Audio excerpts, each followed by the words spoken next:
In this video, I'd like to continue with the theme of non-transferrin bound iron, but in this video, I'd like to focus on the mechanisms by which non-transferrin bound iron can be generated.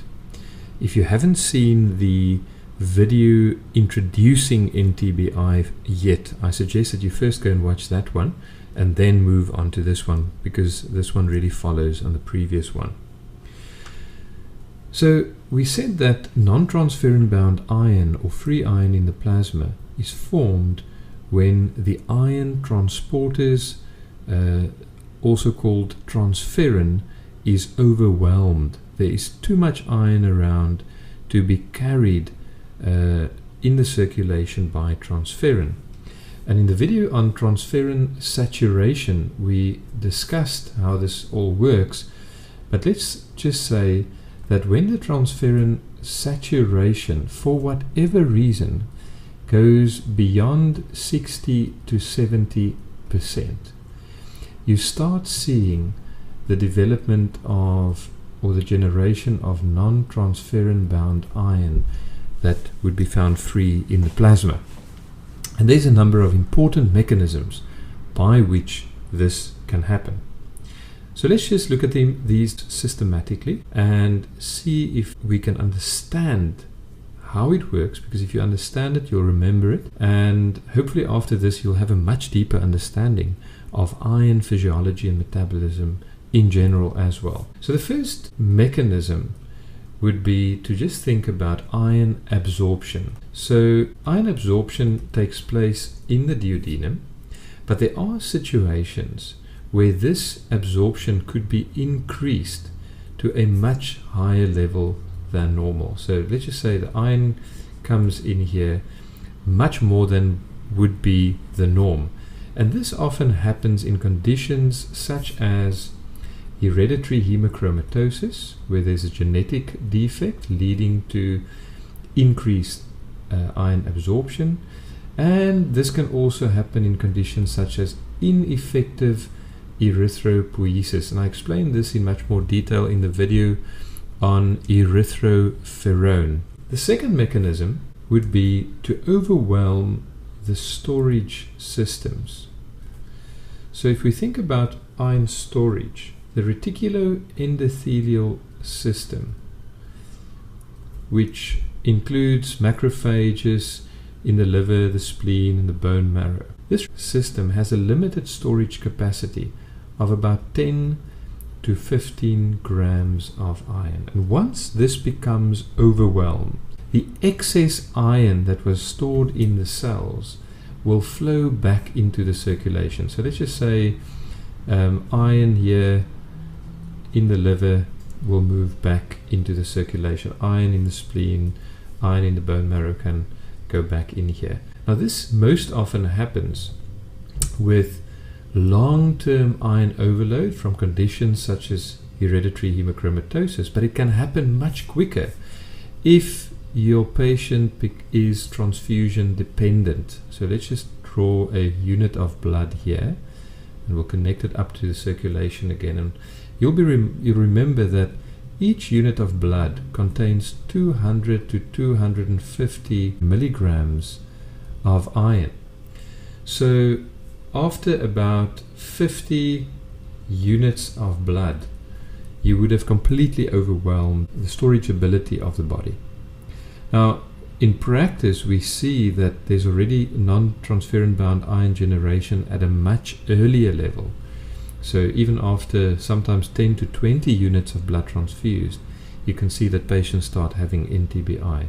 And just to give you some examples, so any conditions such as hereditary hemochromatosis or transfusion dependent conditions. These could be things like bone marrow failure syndromes, thalassemia, and many others. The third possible mechanism is that of ineffective erythropoiesis. Now we've mentioned that when we spoke about absorption, but what happens here is that when there is something wrong with the let's say the development of red blood cells, so you remember that during erythropoiesis there's a whole range of steps where erythroid precursors would go through different phases to eventually become red blood cells.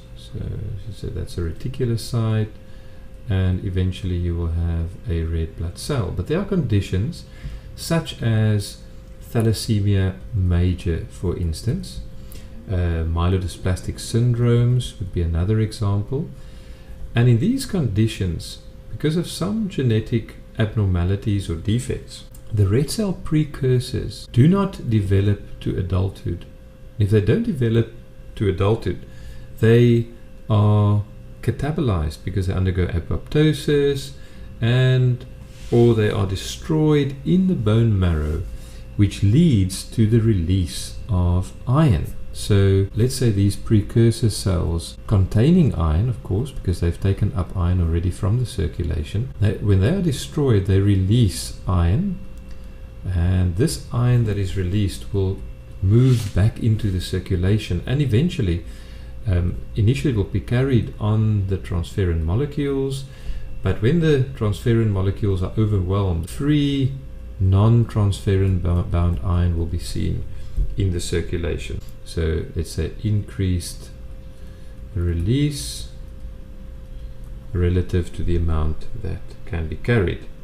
And we also said that there are mechanisms by which ineffective erythropoiesis can lead to increased absorption. The last mechanism that I'd like to mention in this video is another interesting one, and it's called decreased transferrin utilization. So remember that iron bound to transferrin will be delivered to the cells. Transferrin will bind to transferrin receptors, for instance on the red blood cell precursors, or to hepatocyte, and in that way iron will be offloaded or delivered to those cells. But let's imagine a situation where erythropoiesis has come to a standstill. For instance, in some of the bone marrow failure syndromes. But let's just give us an example. There's a congenital condition called Diamond-Blackfan anemia, where transferrin is not utilized because there is no red cell production, or also called erythropoietic activity, in the marrow.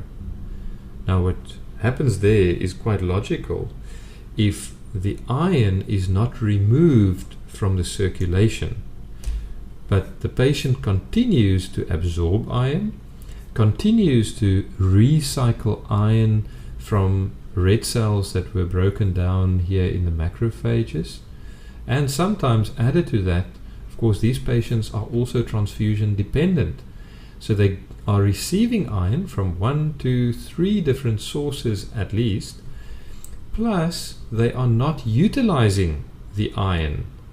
Then you can imagine that very quickly your transferrin saturation will become very high, and again non-transferrin bound iron will be generated. And if that happens, the NTBI, as we said before, the NTBI will lead to the generation of labile plasma iron. The labile plasma iron will get into the cells and lead to the formation of reactive oxygen species, and these reactive oxygen species, or free radicals, will cause damage to DNA, lipids, membranes, etc., and you will end up with damage to organs such as the heart, the liver, and all the different endocrine organs, and this is the end result of iron overload. So you can understand now that it is important to know the mechanisms by which NTBI can be generated, because if we know the mechanisms, we can focus on where we want to address the primary cause, or we can look at how can we get rid of this NTBI, and one way would be to give iron chelation, whereby this fraction of NTBI could be bound and removed from the body. And we can also do venesections, just remove blood. Blood contains a lot of iron. Of course, in patients that are transfusion dependent, this is not practical because you will worsen their anemia. But you can do that in patients who are not transfusion dependent, such as hereditary hemochromatosis, for instance, where it is used very successfully.